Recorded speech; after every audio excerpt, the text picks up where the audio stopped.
नमस्कार, मैं हूं अंकुर और आप देख रहे हैं सत्यहिंदी.com। आइए एक नजर डालते हैं अब तक की सुर्खियों पर। संसद के बजट सत्र का दूसरा हिस्सा आज ज्यों ही शुरू हुआ, डीजल पेट्रोल की बढ़ती कीमतों को लेकर विपक्ष ने जोरदार हंगामा किया। कांग्रेस के सांसद डीजल पेट्रोल की बढ़ी कीमतों पर चर्चा कराने की मांग कर रहे थे। राज्यसभा में विपक्षी सांसदों ने नारेबाजी की तो सदन को 11 बजे तक के लिए स्थगित कर दिया गया। लेकिन जब सदन की कार्यवाही दोबारा शुरू हुई तो हंगामा जारी रहा और सदन को दोपहर 1 बजे तक के लिए स्थगित करना पड़ा। तो वहीं लोकसभा में भी कांग्रेस ने पेट्रोल और डीजल के दामों को लेकर स्थगन प्रस्ताव दिया है। महाराष्ट्र की सियासत के बेहद ज्वलंत मुद्दे मराठा आरक्षण पर सोमवार को सुप्रीम कोर्ट में सुनवाई हुई। अदालत ने तमाम दलीलों को सुनने के बाद सभी राज्यों को नोटिस जारी किया है और उनसे इस बात पर जवाब मांगा है कि क्या 50% से ज्यादा आरक्षण दिया जा सकता है। मामले में अगली सुनवाई 15 मार्च को होगी। सुप्रीम कोर्ट के फैसले के मुताबिक आरक्षण की सीमा 50% से ज्यादा नहीं हो सकती है। बता दें, पिछले साल 9 सितंबर को सुप्रीम कोर्ट ने मराठा आरक्षण पर स्थगन का आदेश दिया था। उसके बाद बीजेपी ने इस मुद्दे पर ठाकरे सरकार को घेर लिया। ठाकरे सरकार ने महाराष्ट्र सरकार की नौकरियों में मराठा समाज के लिए 13% आरक्षण का प्रावधान किया था। मुंबई हाई कोर्ट ने इसे वैध भी करार दिया, लेकिन सुप्रीम कोर्ट ने इस पर रोक लगा दी थी। किसान संगठनों ने हरियाणा के लोगों से अपील की है कि वो अपने अपने क्षेत्र के बीजेपी, जेजेपी विधायकों के अलावा निर्दलीय विधायकों को घेरें और उन पर दबाव बनाएं कि वो अविश्वास प्रस्ताव का समर्थन करें। जनता से अपील करते हुए संयुक्त किसान मोर्चा ने कहा कि लोग अपने विधायकों को ये भी बताएं कि अगर वो अविश्वास प्रस्ताव को समर्थन नहीं करते हैं तो जनता उनको सबक सिखाएगी। बता दें, 10 मार्च को कांग्रेस खट्टर सरकार के खिलाफ अविश्वास प्रस्ताव लेकर आ रही है। इसी को लेकर बीजेपी और जेजेपी के विधायकों पर दबाव बनाया जा रहा है कि वो राज्य सरकार के विरोध में वोट दें। जनता से सार्वजनिक अपील करते हुए संयुक्त किसान मोर्चा ने कहा है कि हरियाणा की सरकार केंद्र के साथ मिलकर किसान आंदोलन को कमजोर करने की कोशिश कर रही है, इसीलिए सरकार के खिलाफ एकजुट हो जाएं। ऑल इंडिया किसान सभा हरियाणा के उपाध्यक्ष इंद्रजीत सिंह ने कहा कि जेजेपी और निर्दलीय विधायकों को विशेष रूप से संपर्क किया जाएगा और सरकार के खिलाफ प्रस्ताव के समर्थन में वोट करने के लिए कहा जाएगा। उन्होंने कहा कि लोगों की रोजी रोटी दांव पर है और अगर वो इस महत्वपूर्ण समय में हमारे साथ खड़े नहीं होंगे तो लोग उन्हें कभी माफ नहीं करेंगे। उन्होंने कहा कि जो विधायक किसानों के साथ नहीं हैं उनको जनता चुनाव में सबक सिखाएगी। बता दें, 90 सीटों वाली हरियाणा विधानसभा में 40 सीटें बीजेपी की हैं, 10 सीटें जेजेपी के पास हैं। इसके अलावा 7 सीटों पर निर्दलीय उम्मीदवार जीते हैं। बलात्कार के आरोपी को पीड़िता से शादी करने के प्रस्ताव देने वाली टिप्पणी पर सुप्रीम कोर्ट के मुख्य न्यायाधीश एस ए बोबडे ने कहा है कि एक अदालत और एक संस्था के तौर पर हमारा हमेशा महिलाओं के लिए सर्वोच्च सम्मान रहा। उन्होंने कहा कि खबरों और एक्टिविस्ट ने क्या आप उससे शादी करने की टिप्पणी को गलत संदर्भ में देखा, जो कि अदालत की छवि को खराब करने की कोशिश थी। सुप्रीम कोर्ट ने कहा कि मामले के संदर्भ में याचिकाकर्ता से पूछा गया था कि क्या वह शिकायतकर्ता से शादी करेगा, जाओ और शादी करो के लिए नहीं कहा गया था। सीजेआई बोबडे की बेंच ने कहा कि उस मामले में कार्यवाही की पूरी तरह से गलत रिपोर्टिंग की गई। राजस्थान की अलवर पुलिस गंभीर आरोपों के घेरे में है। आरोप है कि पति द्वारा शोषण किए जाने से परेशान एक महिला थाने में शिकायत दर्ज कराने गई थी, लेकिन थाने में मौजूद सब इंस्पेक्टर ने ही 26 वर्षीय महिला के साथ कथित तौर पर बलात्कार कर दिया।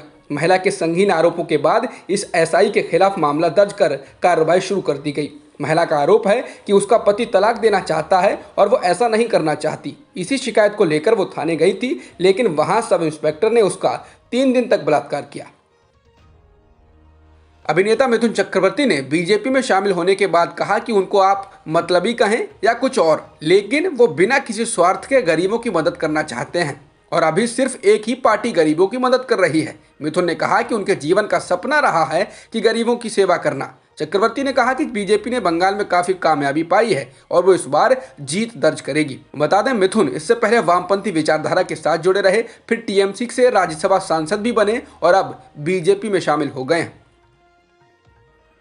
मुकेश अंबानी के घर के पास मिली स्कॉर्पियो कार के मालिक मनसुख हिरेन की मौत के मामले में महाराष्ट्र एटीएस ने हत्या का केस दर्ज कर लिया है। एंटी टेररिस्ट स्क्वाड यानी एटीएस के बड़े अधिकारी का कहना है कि इस मामले में आईपीसी की धारा 302 के तहत हत्या, धारा 120B यानी आपराधिक साजिश रचने और धारा 201 के तहत सबूत मिटाने का केस मनसुख की पत्नी की शिकायत के बाद दर्ज किया गया है। महाराष्ट्र सरकार ने शुक्रवार को ही मनसुख हिरेन की मौत की जांच एटीएस को सौंपने का ऐलान किया था।